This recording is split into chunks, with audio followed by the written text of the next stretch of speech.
U.S.-China Science and Technology War. State media question Washington's intention to demand chip data from TSMC. China's official state media has accused the U.S. government of hatching a plot to obtain more information about the country's semiconductor industry and hold back its development, following Washington's recent request for chip supply data from companies that include Taiwan Semiconductor Manufacturing Co. and Samsung Electronics. The U.S. move to forcefully demand global semiconductor core data once again exposes its plot to forge a U.S.-dominated global semiconductor supply chain and to use chips to restrain China. Xinhua News Agency wrote in an article published on Thursday. The article intensifies Chinese state media's denunciation of the U.S. Commerce Department's request for information, announced in September, which asked U.S. and foreign companies in the semiconductor industry to submit supply chain data as part of efforts to help resolve bottlenecks. This U.S. survey, which had a November 8 deadline, includes applied technology, product types, inventory data, order backlogs, delivery time, and information on each product's top 3 customers. The U.S. requested data includes a lot of information about orders from Chinese companies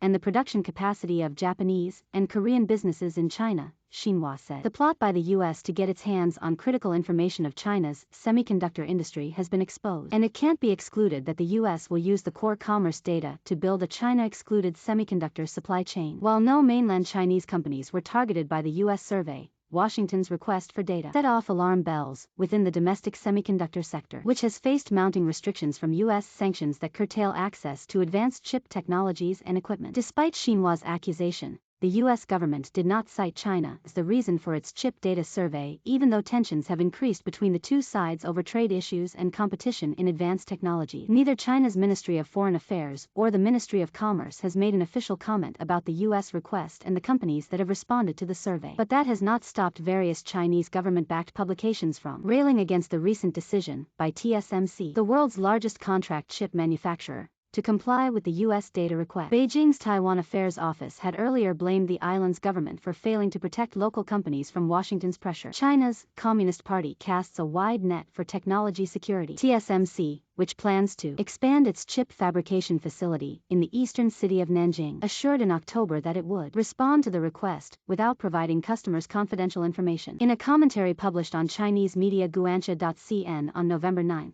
a day after the U.S. survey's deadline for submissions, Beijing-based tech analyst Xiang Ligang indicated that the information gathered could help the U.S. accurately strike Chinese companies that may order advanced chips from manufacturers overseas. Despite his earlier warning of potential targeted sanctions, Xiang on Friday said the U.S. will not know the details about the progress of China's domestic semiconductor companies. Semiconductor bottlenecks push Chinese chip production lower in October. Xinhua's latest broadside against the U.S. government came a day after Washington added a dozen more Chinese firms to its trade blacklist, which restricts American enterprises from selling products to these companies on national security grounds. The additions to the U.S. Commerce Department's entity list include semiconductor firms, quantum computing companies, and Chinese businesses that have contributed to nuclear activities in Pakistan.